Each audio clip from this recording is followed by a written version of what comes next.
එනවා. ඒ හැම දෙයකටම අපි උත්සාහ කරනවා අපේ ජීවිතය සාර්ථක වෙනවා. ඒ ප්‍රශ්න වලින් පැනලා යන්න ඒකෙන් මඟ හරින්න ඉඳ තියාගන්න එපා. පුළුවන් තරම් ඒ ප්‍රශ්න දෙන්න එකලාම කතා කරලා විසඳ ගන්න. එතකොට තමයි තමන්ගේ ජීවිතේ සර්වප්‍රකාරයෙන් සාර්ථක වෙලා ගෙනියන්න පුළුවන්. ඉතින් මම හිතන්නේ ඉතින් ඔයාලට අලුතෙන් නැවත දෙමව්පියෝ දෙන්නෙක් හම්බෙලා තියෙනවා. ඒ දෙමව්පියෝ දෙන්නත් එක්කලා ඒ දෙමව්පියෝ දෙන්නගේ ආශිර්වාදයෙන් බැද්දේ ඒ දෙමව්පියෝ දෙන්නට දෙමව්පියෝ දෙන්න කියන්නේ ඔබට ඔබගේ ජීවිතයට වඩා වෙනස් ජීවිතයක් විතර ගෙවන්න වෙලා ඇති.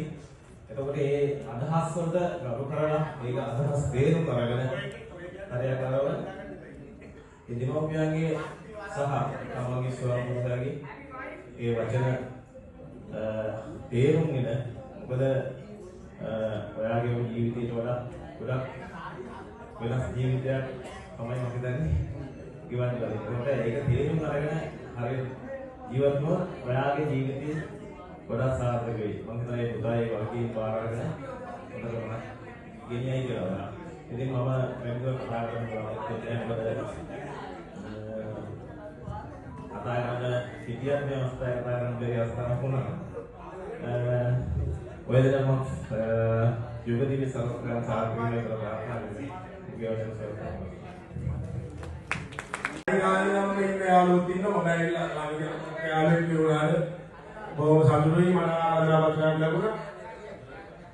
සාමිස්ටි කියන්නේ හදවතේ ඉන්න කෙනෙක් අපේ යාළුවෝ හැමෝටම ආරාධනා කරනවා එන්න කියලා සාමිස්ටි වලදී මෙතන ඇවිල්ලා අද දැන් කතා කරන්නේ මම සල්පෙන් කතා කරලා සාමිස්ටි රෙඩි සාමිස්ටි වගේම කිව්වා කෙනෙක් එකක් පන්නායි කියලා මට බෙරු එකක් එව්වා පුළුවන් මට කිව්වා අපේ යාළුවෝ හැමෝටම කියන්නේ 5000ට අඩුවෙන් ගන්න එපා කියලා.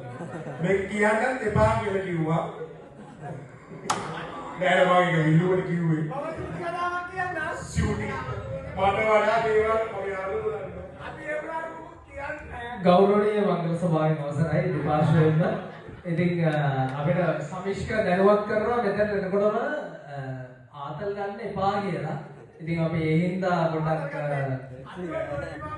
ආතල් ගන්න එපා කියලා නෙමෙයි කිව්වේ. අතට ගියෝ හාන් එපා කියලා කිව්වේ. ආතල් ගන්න එපා මොකද කිව්වේ නෑ හාන් එපා කියලා කිව්වේ මංගල සභාව. අපි ඒ නිසා ඉතාමත් ගෞරවාන්විත අපේ යාළුවන්ට සුබපතනවා යුග දිවියට. හැමෝම සත්‍යයක් නේද අපේ අකාරයම ඔක්කොම මංගල සභාවේ මොකක්ද පැතිරි ඉන්නේ. කොහොමද අපේ අකාර සුබපතන අපේ යාළුවන්ට සිද්ධි ආයතනයේ අපේ ජීවිතේ මම හිතන්නේ ඒ වගේම අපේ යාළුවගේ විවිධ වෙන ඒ සහෝදරයෙක් සුබපතනවා ඒකම සුන්දර සාර්ථක යුගයක් පාදනා කරනවා බොහොම ස්තුතියි මම හිතන්නේ